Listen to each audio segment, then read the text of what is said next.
ఏరా రాజు, పిల్లలు నిద్ర లేచారా? ఇంకా లేవలేదయ్యా. నీకెన్నిసార్లు చెప్పాను రా, వాళ్ళ 4 గంటల కల్లా నిద్ర లేపమని. 4 గంటల పడుకుంటే పనులను ఎవరు చేస్తాడు? రాత్రి అందరికీ ఆరోగ్యాలు బాగలేదని ఇబ్బంది పడుతున్నారయ్యా, అందుకే ఇంకా లేవలేదనుకుంటా. ఏం రోగాలు వచ్చాయంట వాళ్ళకి?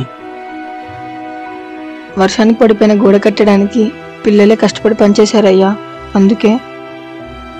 దున్నపోతుల్లో 3 పూటలు తింటున్నారు కదరా, పని చేయడానికి ఏం రోగం? మనం వాళ్ళకి 2 పూటలు కూడా సరిగ్గా పెట్టట్లేదు కదయ్యా. నోర్మి, వాళ్ళ వైపు వకల్తా పుచ్చుకొని మాట్లాడుతున్నావా? అది కాదయ్యా, చిన్న పిల్లలు కదా అని. ఇంకొక మాట మాట్లాడారంటే మర్యాదగా ఉండదు.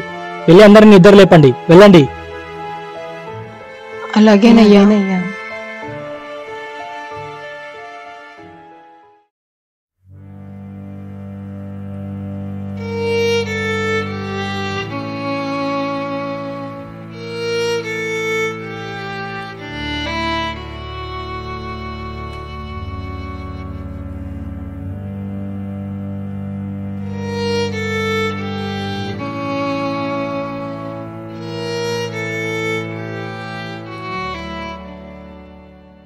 పిల్లలు పిల్లలు లేవండి, టైం ఎంతైంది అనుకున్నారు? పడుకుంది చాలే, ఇక లేవండి. అన్నా, ఆరోగ్యం బాగాలేదన్నా, కాసేపు పడుకుంటాం. కుదరదు, అయ్యగారు అందరినీ నిద్ర లేవమంటున్నారు, లేవండి.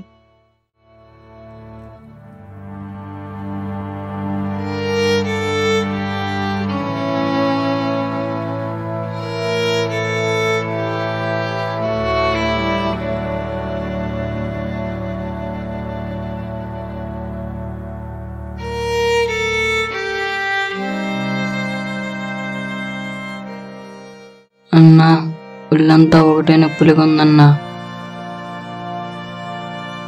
అవునన్నా, ఇటుకలు మోసి మోసి చేతులు చూడన్నా ఎలా అయ్యాయో. అన్నా, నాన్నని చూడాలనిపిస్తుంది. అయ్యో, వీడికి వాళ్ళ నాన్న ఇక లేడని ఇక రాడని ఎలా చెప్పాలి? అన్నం కూడా సరిగ్గా పెట్టట్లేదన్నా, ఆకలితో చచ్చిపోతున్నాం. అమ్మా నాన్నలు లేక, అయిన వాళ్ళు లేక ఇక్కడ ఇలా ఎంతకాలం మనం బాధపడాలన్నా? లేదు, ఏదో ఒక రోజు మనకు మంచి జరుగుతుంది, అప్పుడు ఈ బాధలన్నీ పోతాయి. ఎప్పుడు పోతాయన్నా?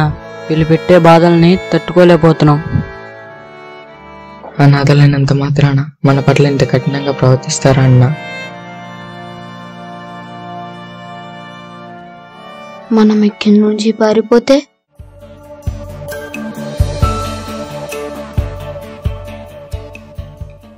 అబ్బాయిలు ఎంతసేపు లేస్తారు? లేచి బయటికి రండి. వస్తున్నామన్నా.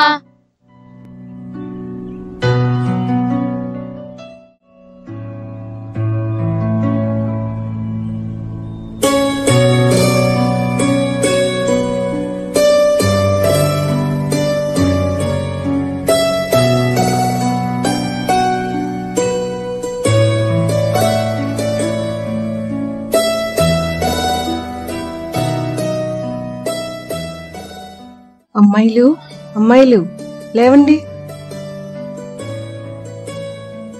అక్క, కాసేపు పడుకుంటాం అక్క, బాగాలేదు. కుదరదు, టైం ఎంత అయింది అనుకుంటున్నారు? అయ్యగారు లేవమంటున్నారు, త్వరగా లేవండి, త్వరగా లేవాలి.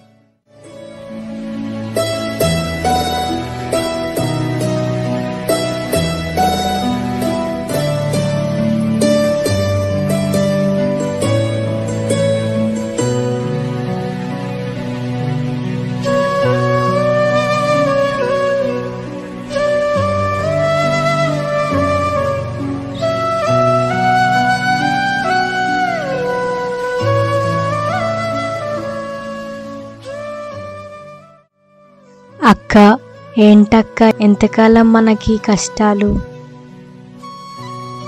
ఏ దిక్కు లేని వాళ్ళమని తెలిసి కూడా మన పట్ల ఇంత కఠినంగా ఉంటారు ఎందుకక్క? అక్క, అమ్మ గుర్తుకొస్తుందక్క. ఆ యేసయ్య మనల్ని విడిచిపెట్టడు. ప్రార్థన చేసుకుందాం. దిక్కులేని మనలాంటి వారికి ఆయనే దిక్కు. తప్పకుండా సహాయం చేస్తాడు. ఈ పరిస్థితి నుంచి తప్పిస్తాడు. ప్రార్థన చేసుకుంటూనే ఉన్నాం కదక్క, ఇంకెంతకాలం చేసుకోవాలి? వీళ్ళంటే మనుషులు, కానీ ఆ యేసయ్య కూడా మన మీద జాలి కలగట్లేదక్క. ఎందుకు కలగదు? మనకు మేలు జరిగే వరకు ఓర్పుతో ప్రార్థన చేసుకుంటూనే ఉండాలమ్మా. అనుకూల సమయంలో మన మొర ఆలకిస్తాడు, మనల్ని కాపాడుతాడు. ధైర్యంగా ఉండండి, సరేనా? సరే అక్క.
సరిగ్గా నొక్కరా. అలాగేనయ్యా.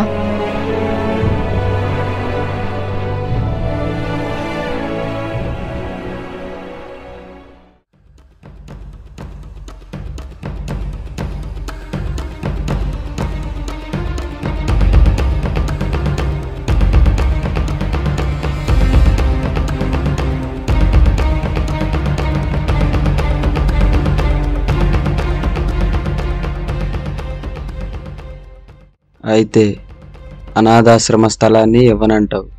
నువ్వు కోట్లిచ్చిన ఆ స్థలాన్ని అమ్మను. అసలు నేను కొంటేనే కదరా నువ్వు అమ్మటానికి. అంటే బలవంతంగా తీసుకుంటావా? దౌర్జన్యంగా తీసుకుంటాను. అది నీ వల్ల కాదు. చూడు ఫిలిప్, మాలాంటి పెద్దవాళ్లతో అనవసరంగా పెట్టుకుంటున్నావు. నువ్వు కూడా సింహంతో ఆటలాడుతున్నావు. అబ్బచా, దిక్కు ముక్కు లేని పిల్లల జీవితాలతో ఆడుకునేవాడివి నువ్వు సింహానివి. మరి ఇవన్నీ అనవసరం. నా జోలికి వస్తే మాత్రం చాలా నష్టపోతావు. హలో, ఎవడు నష్టపోతాడో చూడు. అన్నా ఏంట్రా బతికిపోయావురా? ఈసారి చెప్తా ఈ సంగతి. హే పోరా.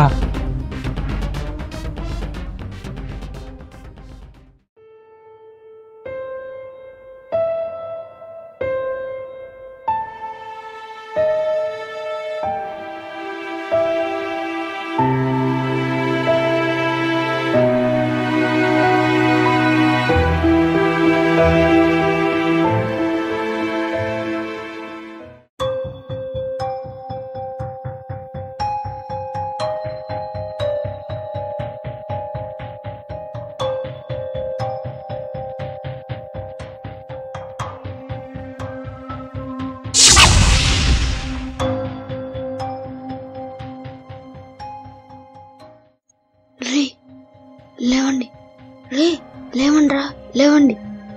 అరే ఏంటి సౌండ్ రానియొద్దు. ఎరా రావా, పారిపోతున్నాం. రావాలా? నిద్ర వస్తుందిరా. సరే పడుకో, మీరు పదండ్రా.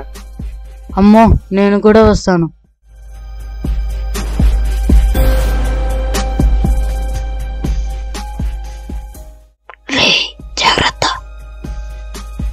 అరే నాకు భయం వేస్తుందిరా.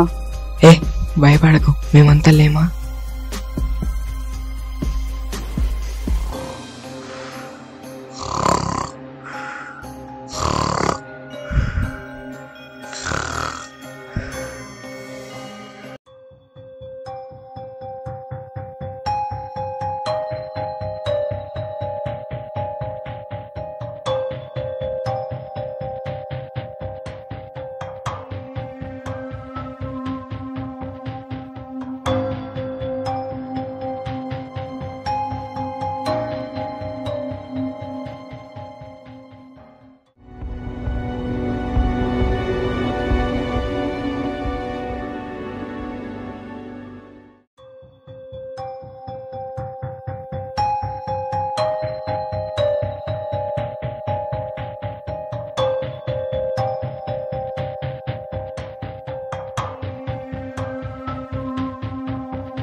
ఆగండి.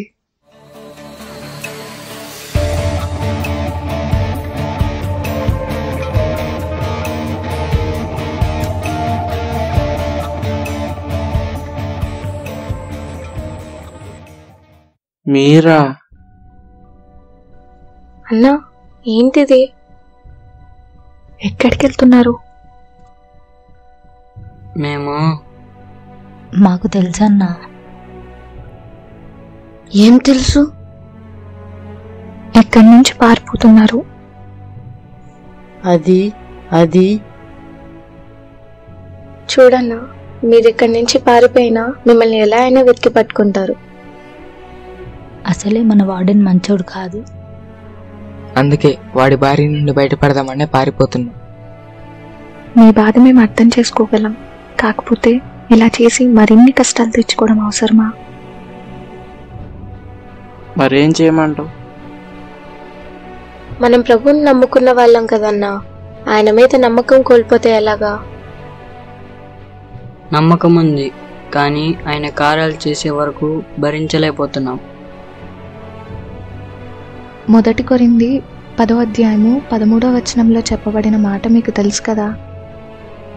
తెలుసు. కానీ ఈ శోధన భరించే ఓపిక మాకు లేదు. ఆయన ఎక్కడున్నాడో, ఈ కష్టాల నుండి ఎప్పుడు గట్టెక్కిస్తాడో మాకే తెలియదు. అలాగంటే ఎలాగన్నా? ఆయనను అంగీకరించిన వారు ఆయన ఉన్నాడని, ఫలము దయచేస్తాడని నమ్మాలి కదా. ఇప్పటి వరకు నమ్మాం, ఇక మీదట నమ్మే ఓపిక మాకు లేదు. మేమే ఏదో ఒకటి చేసి బయటపడాలి. తప్పన్నా, అలా అనకూడదు. దీనుల మొర ఆయన తప్పకుండా ఆలకిస్తాడు. అవును, తప్పకుండా మన ప్రార్థన వింటాడు. కొన్ని రోజులు ఓపిక పట్టండి అన్నా, బలంగా ప్రార్థన చేసుకుందాం. దేవుడు చేయబోయే కార్యముల కొరకు కనిపెట్టుకుని ఉందాం. అంతేనంటారా? వాళ్ళు చెప్పేది ఈసారికి విందామన్నా.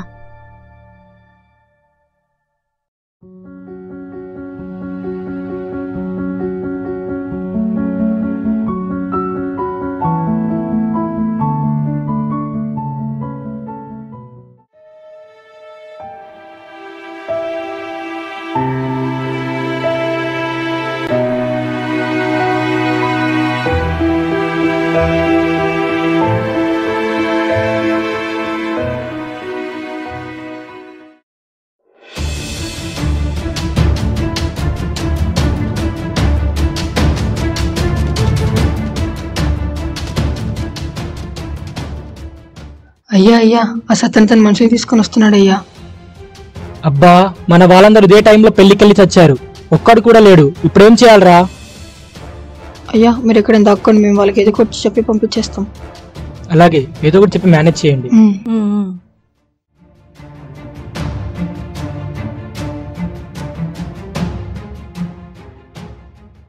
రేయ్,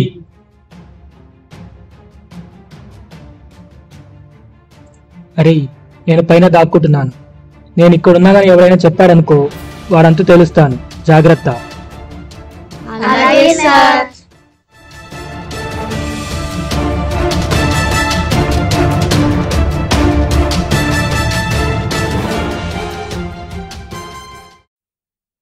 ఏరా, మనల్ని బాధ పెడుతున్న వాడిని పట్టించొద్దా? పట్టిద్దాంరా, పేడ వెరగడవుతుంది.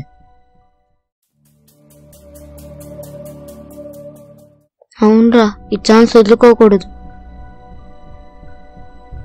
అంతేనంటావా? అంతేరా, ఎక్కడ దాక్కున్నాడో చెప్పేద్దాం.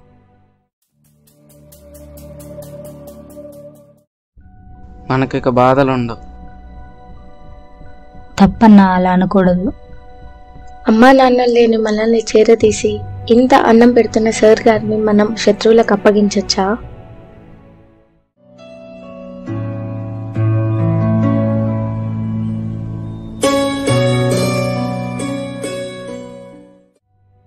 మరేం చేయాలక్క? మనల్ని పెడుతున్న కష్టాలు నీకు తెలియదా? తెలుసు. అయినా మన కళ్ళ ముందే సార్కి ప్రమాదం ముంచుకొస్తుంటే కాపాడాల్సిన బాధ్యత మన మీద ఉంది కదా. ఉందనుకో, కానీ అమ్మా నాన్నలు లేని మనం సార్ని నాన్నగా అనుకున్నాం కదక్క. దిక్కు మొక్కు లేని అనాథలం కదా, ఆయన యేసు లాంటి ప్రేమ చూపిస్తాడనుకున్నా. అలాంటిది ఏ పాపం తెలియని మనల్ని ఇన్ని చిత్రహింసలకు గురి చేస్తుంటే ఎలా తట్టుకోగలం? అందుకే ఇలా మాట్లాడుతున్నాం. కానీ లేకపోతే ఆ సార్ మీద మాకు ద్వేషం ఎందుకుంటుందక్క?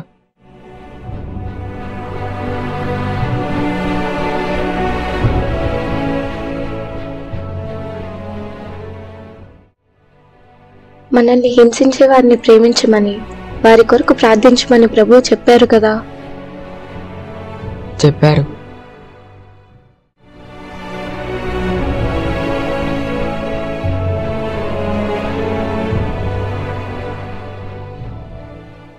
Hello, police station.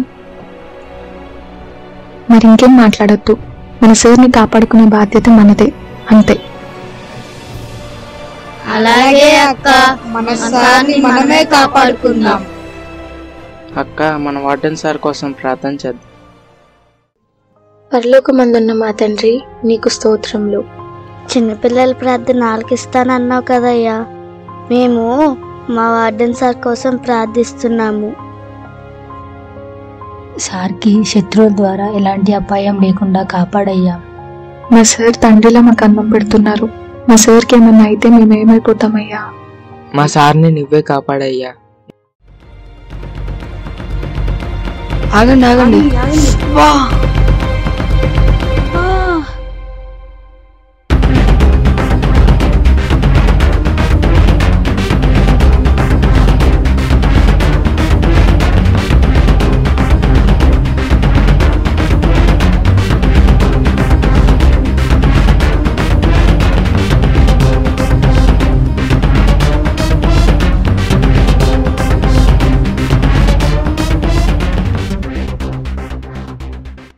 యేసునామంలో అడుగుతున్నాం తండ్రి.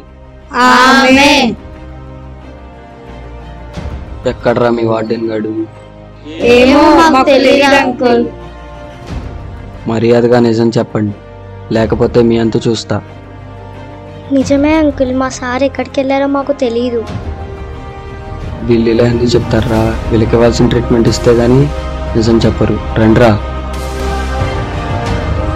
అంకుల్ కొట్టొద్దు అంకుల్, కొట్టొద్దు అంకుల్, అంకుల్ కొట్టొద్దు అంకుల్, మమ్మల్ని కొట్టొద్దు uncle, please uncle, please uncle, కొట్టొద్దు అంకుల్, ప్లీజ్ అంకుల్, కొట్టొద్దు అంకుల్, కొట్టొద్దు uncle, please uncle, please uncle, కొట్టొద్దు అంకుల్, కొట్టొద్దు అంకుల్. రేయ్,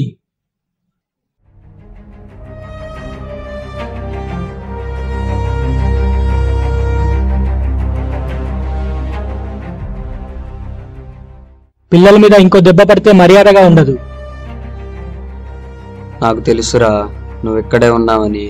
పిల్లలు చచ్చినా నిన్ను నువ్వు కాపాడుకోవటానికి ఎట్టి పరిస్థితుల్లోనూ బయటకు రావని. అదంతా ఒకప్పుడురా, ఇప్పుడు పరిస్థితి వేరు. ఏదేమైనా నీ అంతటి నువ్వే బయటకు వచ్చి నాకు శ్రమ తగ్గించావురా. ఎనీహౌ నీ దేవుని తలుచుకో. Mister Satyanna, hands up. You are under arrest. ఇక మా నుండి తప్పించుకోలేవు.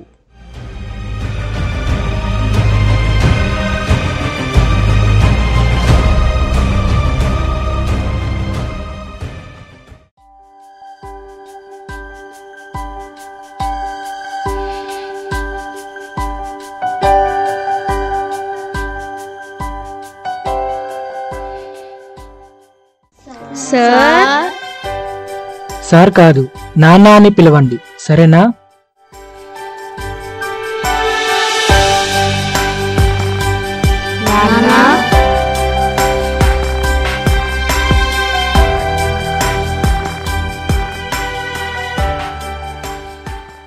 ప్రభువు మీ ప్రార్థన ఆలకించాడమ్మా. మృగం లాంటి నా జీవితాన్ని మార్చాడు. నాన్న